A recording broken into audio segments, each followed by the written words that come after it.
What's going on for you? How could I help? So Steve, I think I told you this the last time we talked. I'm gonna be taking the July LSAT, and I think I have like about 4 months before that, like give or take a like few days. And I'm also going to be trying to take 3 LSATs in total by the end of the year, if necessary. So I'm just giving myself some time to prepare for the LSAT. I've done a little bit of training for the LSAT before. I would say about 3 to 4 months before this, but I feel like the training I've been doing is very like broad and like aimless. And although I've seen an improvement in my score, I feel like my logic games I'm happy where I'm at with, but my logical reasoning, however, I feel very like very iffy, because certain questions, even though they're super hard, I can get them right, but some of the easier questions I sometimes make a mistake on. It's very like non-consistent, right? Inconsistent with my like uh the scores I'm getting. So I just wanted to know if there's a particular way that I can approach learning the logical reasoning games that can help me get to a score within the next 4 to 6 months. Sure, absolutely. So it sounds like you're looking for a general framework for studying for the LSAT overall. Is that correct? Yes, but also logical reasoning in particular. I want to put more emphasis on logical reasoning because I've definitely been getting a -1 to a -0 in logic games with timing. But logical reasoning, I'm going over the time limit. I'm also like, uh, I'm falling for a lot of traps. So when there's a timer on, I start reading through the options really fast, and any option that resembles what could be an answer, I pick and move on, and that leads me to pick a lot of traps. Um, and I just want to know if there's a way to study particularly for the logical reasoning exams. Yeah, sure, absolutely. And so it sounds like maybe the review process for logical reasoning would be useful for you. What does your review process look like right now?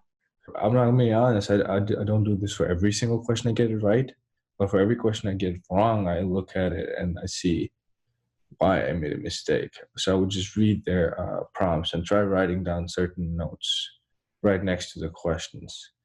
Um, yeah, Okay, so explanations are good, but you don't want to use them as a crutch. The first step right, after you get something wrong or you have difficulty with something is to engage in your own review process, analyzing your own thoughts.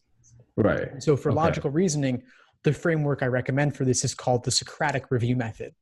And the Socratic review method is a way to really get to the root of where your misunderstanding stemmed from. Was it in the got it. stimulus? Was it in the question stem? Or was it in the answer choices? If it was in the stimulus, you want to figure out what it was about the method of reasoning that made Hmm. it more difficult for you. Maybe they buried the conclusion in the middle. Maybe they Right, require you to take the contrapositive. Maybe they used right, annoying words like unless, except, until, or without. Or right, maybe it's right, just on a topic that pre-law students typically don't like science. right. Okay. So you're talking about understanding my own thought process and why I made a mistake in certain questions, right? Yeah, exactly. Perfect. Okay. So while preparing for logical reasoning or the LSAT as a whole, um, how would you recommend me splitting my time between practices and like learning concepts? It's all valuable. I mean, there's a place for all Hmm. of it. There's theory and there's application, and Right. then there's review after the application. And there's more on the Socratic review method I could get into later if you like about question stems and answer Right. choices. But Yeah. you build the foundation first, and then you Uh-huh. move on to practice to solidify it. Then you work on Right. pacing and endurance. Right. So I'm in college right now. I'm taking about 18 credit hours of classes. I would I would I would like to take at least one test a week, like one practice test a week. Would you recommend taking the tests or like taking sections at this point? I would suggest that you take, I think doing one exam a week is good to stay Right. fresh on it, but only after you feel like you've built a strong foundation. Right. Okay. Using the Socratic method, can that help me get my timing up as well? Like, because me understanding what I do wrong, would that help me? understand like how to approach the question in the most efficient way possible. Yeah, it will help indirectly, because if it helps you better understand the questions, then Right. next time you encounter a similar one, you'll be able to solve it Mhm. more efficiently, because you will have already understood that type of method of reasoning, and you'll be better able to navigate the tricks that LSAC throws at you. Got it. So I have another question, right? So when you're reading logical reasoning, like a prompt, would you read the stimulus first or question first? Because you told me that you read the question first, and I've only been reading the stimulus first, then moving on to the question, then moving on to my answer choices. And if I don't understand, if I'm not satisfied with any of my answer choices, then I go back to the stimulus to see if I can get like more information than to match a possible answer choice. How would you recommend I go about that process? Because I've heard a lot of I've read a lot of things online that recommend like a lot of different things, but how would you go about it? Well, I prefer question stem first. Others prefer stimulus first. Ultimately, it's not really that big a deal. And since you're Right. aiming to take the LSAT in the summer, you've got plenty of time to try out both styles, both approaches, Right. and see what works better for you. Personally, Perfect. I like question stem first because it shows me the perspective from which to view the stimulus, whether I'm looking for gaps or not. So for example, in a must be true question or most strongly supported, I'm not concerned with gaps in an argument. And in fact, it may Right. simply be a fact set. But in other cases like flaw or strengthen or weaken, the gap is Right. incredibly important to focus on. Right. So your strategies are like completely different for the type of questions you're reading, rather than having one like preset strategy that you're going to apply to every single question. Exactly. I mean, there's over a dozen Okay. different types of logical reasoning questions, and they all Right. require different approaches and different perspectives. Right. I feel like even though I read all these concepts, when it comes to like taking a section or doing a practice test, I feel like when you're like competing against time, it's hard to apply each one of these concepts perfectly to every single one of these questions. How would that come with practice, or would that come with doing questions untimed, then like getting a feel for it, then moving on, like timing your sections, then taking practice? How would you recommend that? It's all valuable work, and it does take time as well. The LSAT's an incredibly difficult exam, and Right. it requires building the foundation first. And the framework underlying my LSAT study plans is what I Right. call the laser approach to LSAT studying: learning, accuracy, sections, exams, and review. So learning is the theory, accuracy is questions by type, S is for sections, individual timed 35-minute sections, E Right. is for exams and endurance, and R is for review. So each of these things has their place. Questions by type has its place. Reviewing concepts and building the foundation has its place. And Got then it. pulling it all together with full-length exams also has its place. And so it's all valuable. And I think a mix of all of this is Right. important. And since you're taking Definitely. it in the summer and we're speaking now in February, you've got enough time to slow down and just work on the foundation. If you don't feel like you have a strong foundation, then I wouldn't even worry about full-length exams yet. Got it. Okay. And I have one last. I'm so sorry. I've been asking. Not at all, a few. please. So there's two things that I want to ask you about. So shell type questions, right? So in logical reasoning, so questions that are similar in concept to the stimulus, but they're like innately different, but like an answer choice is based on the other concept. So those kind of questions really trip me up, because it's hard to recognize those answers, those answer choices from the right answer choices. How is there a trick to going about those type of questions? Yeah, sure. And so when you're referring to like really tempting wrong answers and Right. discouraging right answers, this is to circle back to our earlier discussion on Socratic review method. We talked about the stimulus, but there's also the answer choices. And Right. tougher questions have really tempting wrong answers and discouraging right answers. So one of the things you want to be looking at as you engage in your review process is what was tempting about the wrong answer choice that made you pick it or consider it, and what ultimately makes it wrong, and what is discouraging about the right answer that pushed you away from it and made it seem unappealing, and what ultimately makes it correct. So you have these traps of discouragement away from the wrong answer and traps of encouragement towards the right answer. And these are things you want to articulate for yourself. And looking at explanations, this is really where it becomes a crutch because it prevents you from engaging in your own analysis here. And so you talk this out with a friend, a study buddy, a coach, a tutor, or just writing it out in a journal.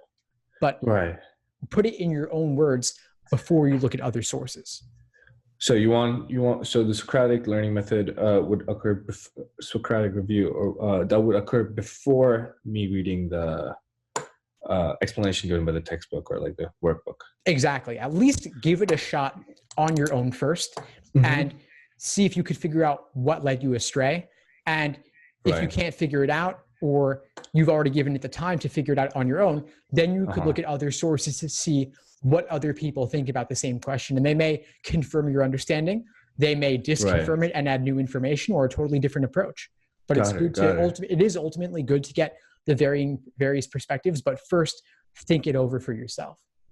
Got it. That's awesome. One last question I have is for a question that requires necessary versus sufficient, when do you want a diagram? Because I've always felt like I understand it, but diagramming could help me, but diagramming also takes up a lot of time if it's like a very more complex structure with multiple sufficient necessary sentences. So what would you think is the right time for you to diagram a sufficient and necessary diagram? So speaking logical reasoning, in logical reasoning, I would recommend diagramming very few question types. Most logical reasoning questions do not lend themselves well to diagramming, and most of them are more informal logic in nature, which means you're really thinking through them in a real world sense. Now, conditionality, of course, does appear. And when conditionality appears to a certain extent, to a certain level, then it does become worth diagramming. But it's only for certain question types. Specifically, sufficient assumption questions, must be true questions, and parallel reasoning questions. Those are the three biggest areas where conditional reasoning comes in. And there's also must be true questions. But this is not all the time. This is only in certain instances. So some must be true questions lend themselves to diagramming, others don't. Some sufficient assumptions lend themselves to diagramming, others don't. So you really have to look at the specifics of the question and just how many conditional statements are involved, and also to what extent they can be linked together. Got it. That's awesome. Okay. And one last question. I'm so sorry. I'm taking a lot of time. One last question is regarding reading comprehension, right? So I've been taking reading comprehension. Sometimes I do great and I get like a -4 and like 4, or like sometimes I do really bad. I get like a 10 to 11. I definitely think I can apply the Socratic review method to these questions as well. But the one thing I wanted to ask was, does reading more complicated like articles on a day-to-day basis help you with approaching the reading comprehension section of the Lsat, like reading The Economist or the New York Times, Wall Street Journal? Does that really help with taking the reading comprehension? Yeah, it could certainly help. It definitely wouldn't hurt. I wouldn't consider it actual study time though. And given that your timeline is maybe something like 3 to 4 months, then you are better off focusing on actual LSAT reading comp passages. I mean, there's nearly 100 released exams, so that's nearly 400 passages. And so I wouldn't want you reading The Economist at the expense of reading actual LSAT passages. Got it. At the same time, though, I understand the need to do something a little bit lighter occasionally. And obviously, mainstream journalism is a little bit more engaging than LSAT passages are. So if you want to take a break from the serious stuff, then read The Economist for sure. Right. Okay, cool. Awesome, man. Thank you so much for your help. So if I want to apply for tutoring with you, how would I go about that process? Yeah, sure. We could definitely have another discussion to go more in depth on that as well. I'd love to know more about what your daily schedule is like. Could you share more on that? So my daily schedule is basically I have classes from it usually differs every single day. Thursdays are my heaviest classes, but Wednesdays and Fridays I have no classes. Usually I have 2 online classes, which I usually do on Sundays because it's a very lighter class. It's not too much of a tasking class. It's like very it's like elective in GE. So my Monday classes are usually around 10 to 1 or 2, 3 o'clock, right? So let's say 3 o'clock, right? I come back to my apartment at 3 o'clock. So I usually wake up. I do my logical reasoning work in the mornings. I do it for an hour. And I go to class, come back, do my homework. Then I go to work. Then I go to the gym. Then I come back. Then if I have more time left, I go back to the problems I did earlier, and I see what mistakes I made. I do usually about like an hour each day. I definitely need to be pushing it a little bit more. During exam weeks, it's a little bit lower. When it's not exam weeks, I usually put like a couple hours a day, but I just don't have a structure to it, which I feel like is like hurting my process of getting the score I want. Yeah. Because when I don't have a routine, like a proper routine when it comes to the LSATs, it's always it doesn't like propel me to the goal I want to achieve. Of course. And I definitely want to get a routine to it. I need to have I feel like I'm almost aimless when I do my problems. I feel like it's more of like just repetition at this point, not learning something new. I want to learn, I want to be able to have a structure, like do certain things certain days to help me move forward in attaining my score. Yeah, well, that's definitely something I could help you out with. And so my recommendation for now is write out your review process as I described in this conversation. Write it out for at least 3 questions in logical reasoning that give you trouble. Then email it to me. And then once you do, we'll schedule another call to talk about what a coaching program could look like. Perfect, man. Perfect. I'll send it to you by tonight or like tomorrow afternoon. Awesome. Great. And then I'll send you a link to book another time where we could have another call discussing the coaching in depth. That'll be perfect. Thank you. It was great talking to you. Thank you for answering all my questions. My pleasure, Mithran. Same. Before we sign off, what would you say is the biggest insight you got from our call today? The biggest insight I got was more of self-reflection. I feel like that's definitely going to be a big part of the LSAT and becoming a better LSAT taker. I didn't think of it that way because I always thought, books are always right. But talking to you, I started, looking at your other videos, it's more about you being your key source of information rather than depending on someone else. Awesome. Well, really glad I was able to help. Please keep in touch and we'll talk soon. Definitely, Steve. Nice talking to you. Have a great day. Same. You too. Bye.